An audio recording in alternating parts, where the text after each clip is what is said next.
Good morning. Parents have to wake up. This is yet another day where we're here to announce a predator that got to a minor, a young girl, and took advantage of her online using social media applications. Parents, wake up. People at home are preying on your kids.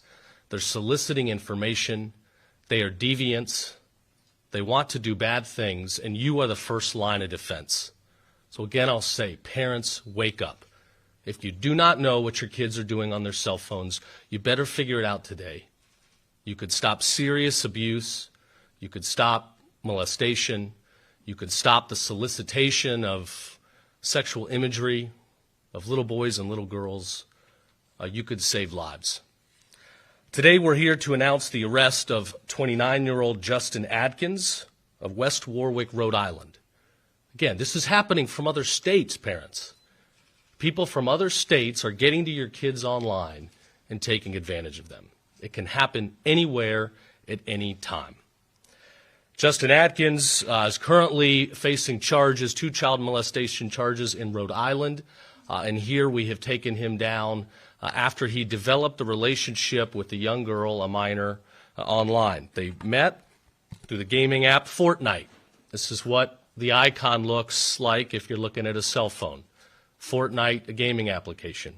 From there, they moved to Snapchat. That's what the icon looks like if you're looking at a cell phone. We see this time and again. They moved to Snapchat because images and text communications can be erased rather quickly. It's a way to avoid law enforcement. This time it didn't work.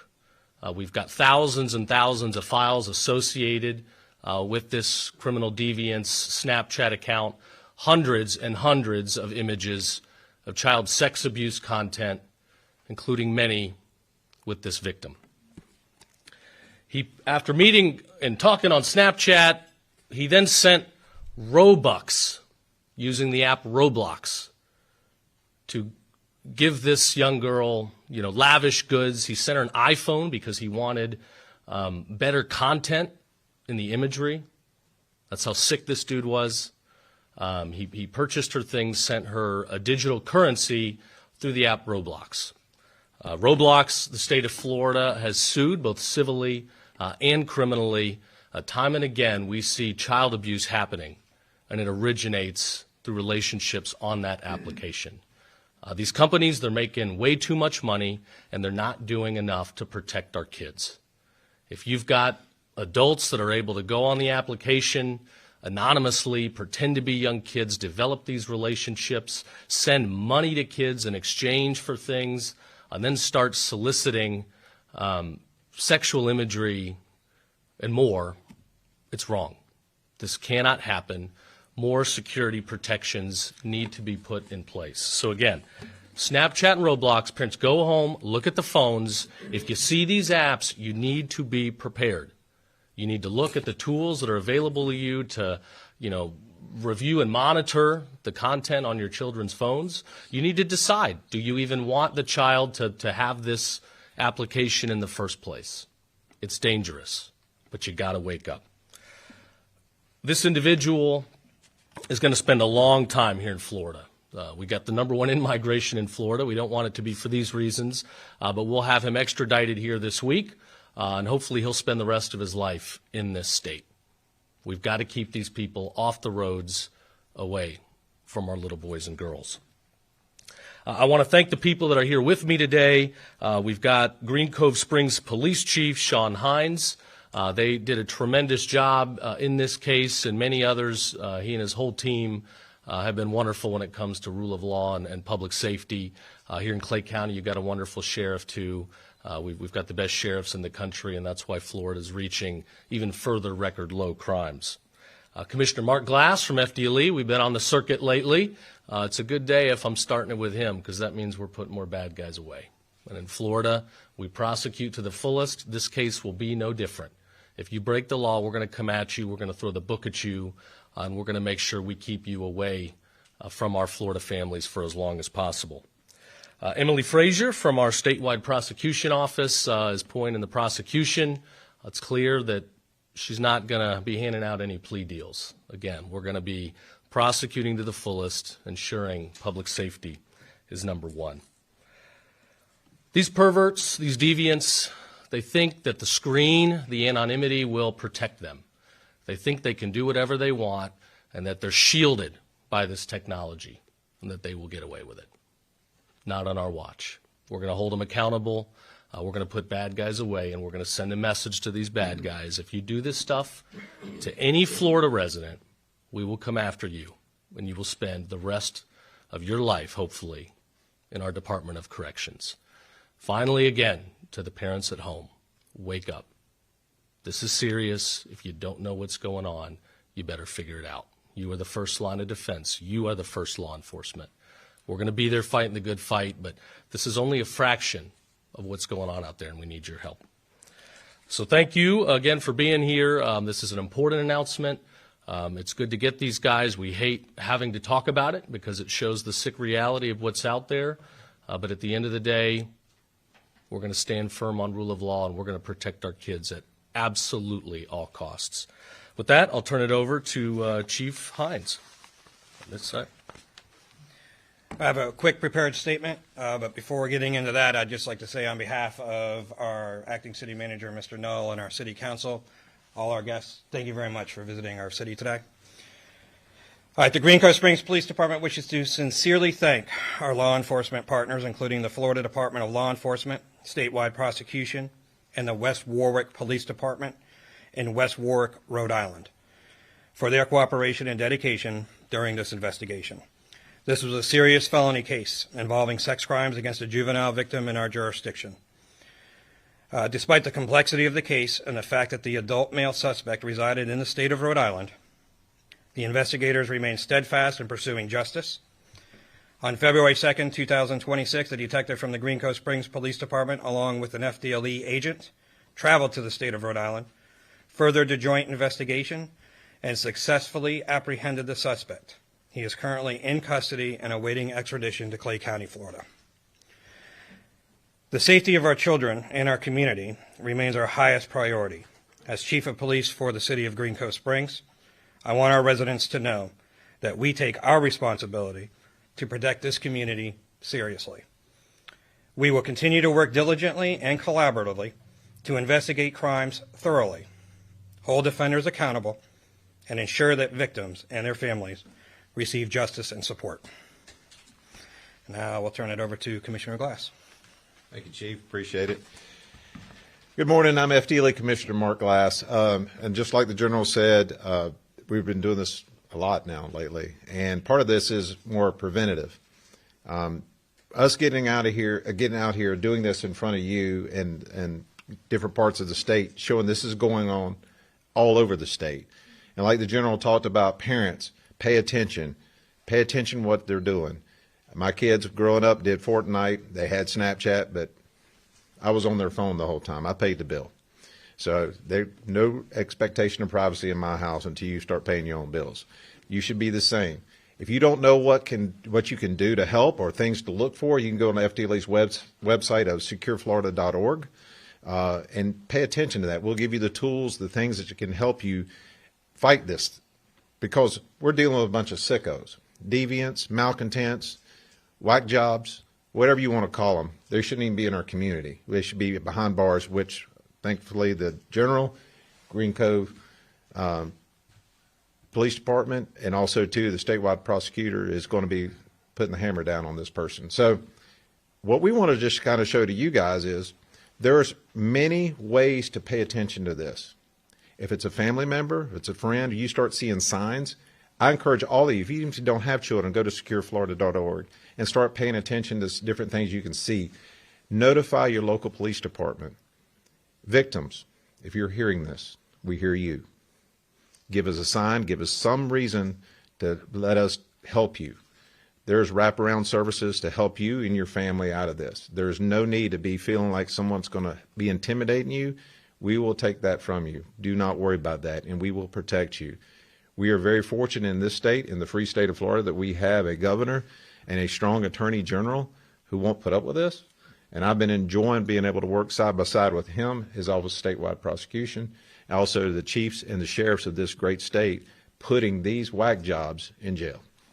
Be followed by the pointy end of the spear, who also makes things happen, Ms. Emily. Thank you. Good morning. I would just like to thank the Green Cove Springs Police Department, FDLE, the statewide prosecutor, and the Attorney General for their support. This case really was a collaborative effort, and the hard work and dedication of all the people involved is how we were able to get to this point today. I would also like to thank the West Warwick Police Department and the West Warwick Attorney General's Office for their assistance in this case.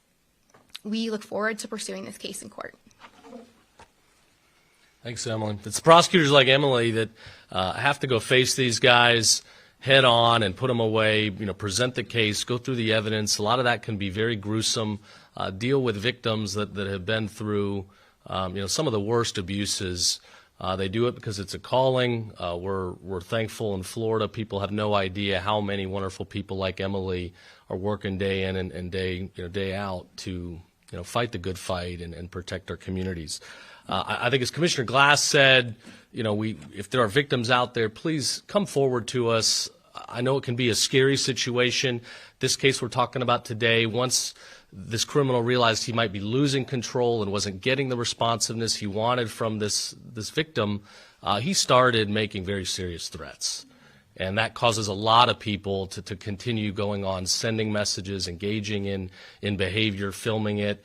People make threats, they extort, they threaten to make things public where the world can see. That's wrong. We're not going to stand for it. If you come forward, we will help you, and we will make sure that these sickos can never get anywhere close to you again. That's our commitment. I think that's it. We got time for a few questions. Yes, sir. Shifting topics for just a second. This morning there was an ex post put out by you saying that the Office of Statewide Prosecution sent a criminal subpoena to the Deed Administration in Jacksonville. Can you expound on that? Yeah, we have a situation here where a city official was out there, publicly alerting people to ICE locations, interfering with immigration enforcement efforts. This is the state of Florida. It's not Minnesota. We anticipated at special session last year, the governor, under his leadership, made clear we were going to put obligations in that law that passed where local officials, they do not have discretion. There's an obligation to use best efforts to facilitate, help the federal government carry out their law enforcement efforts. We're a rule of law state. We believe in that. We stand by that. And if there's evidence that, the city as a whole, I know the mayor said nothing wrong happened here, we disagree with that. So we're looking at it. If there's a coordinated effort for this city official to work with other city employees or outside NGOs to try to thwart our efforts to enforce the law, then we will hold these wrongdoers accountable. Yes, sir. In terms of what criminal statute might be violated, are you looking at state law, or are you looking at, I've heard the suggestion, maybe RICO? Yeah, if there's a coordinated effort amongst officials, I know there's NGOs out there that very clearly are working to, push forward these protests to try to thwart federal investigative efforts, then yes, we could be looking at RICO. There could be some federal angles. But first and foremost, again, we got a law in the books passed last February. Local officials have a duty to help the federal government carry out the law.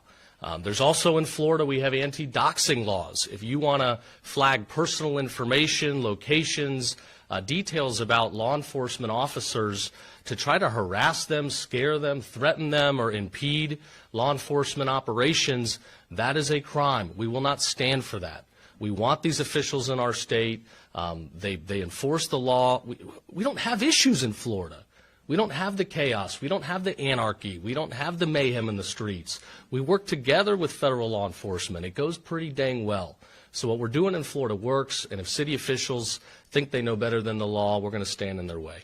Yes, sir. About the topic here, you guys mentioned that there's resources on the website to help try to prevent that with the children.